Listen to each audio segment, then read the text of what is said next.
Good morning, students. Today we'll study about the working of BiCMOS inverter. BiCMOS logic family is a combination of bipolar and CMOS logic family. So it provides high input impedance and low output impedance, and it also has high noise margins. That means it can withstand high level of noise, and it occupies relatively smaller area.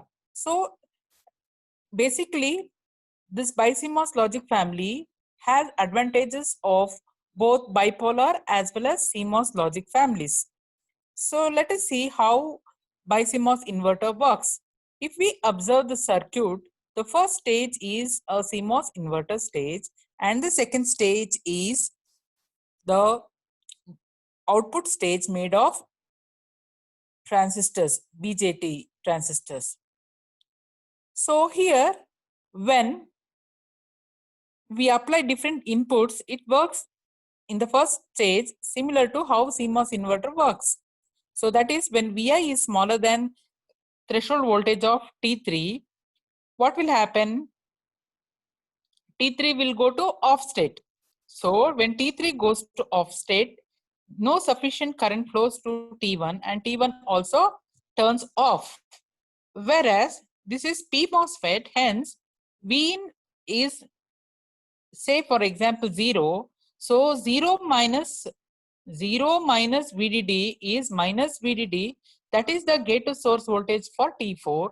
Therefore, this P MOSFET conducts, and when this T4 conducts, base current flows into T2, and therefore T2 conducts. And when this T2 conducts, current will flow through CL and charges CL. So you will get output which is high voltage, which is almost equal to VDD. Next, when Vi is greater than the threshold voltage of T3, T3 conducts, and when T3 conducts, sufficient current flows into base of T1, and T1 also conducts. During this time, T4, which gets, say for example, Vin is equal to VDD. VDD minus VDD is 0. So 0 voltage across VGS is not sufficient to turn on this T4, because T4 requires negative voltage to negative minus V, that is minus VT is required to turn on this T4. So T4 will turn off, therefore no current to base of T2, T2 also turns off. During this time, what will happen is the capacitor CL is connected to this node. So whatever is the initial voltage across this capacitor, that gets discharged. That means the charges from CL will flow to the ground, and output will reach logic low. So output will be basically VC saturation level of T1. So you get this circuit working as inverter. But there is some disadvantage in this inverter. What is it is, when we apply VT, when input voltage is greater than the threshold voltage of T3, and when T3 is conducting, directly VDD will be connected to ground through T3 and T1. So this allows large amount of current to flow, and therefore large power dissipation will be present in this circuit. To avoid that, we can modify this further and connect this T3 uh,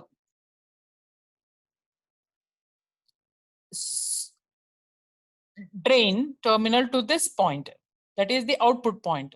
So in that case, the circuit works similar, but power dissipation is reduced and direct link between VDD to ground is avoided. So that is the improvement what we get in this BiCMOS inverter. Next, in this improved BiCMOS inverter, we try to speed up the circuit. How do we speed up the circuit? Whenever a transistor tries to switch off, the charges from its base should be depleted. That means they have to be removed. But in the previous circuit, there is no path for the charges from base of this T2 and T1 to flow to ground.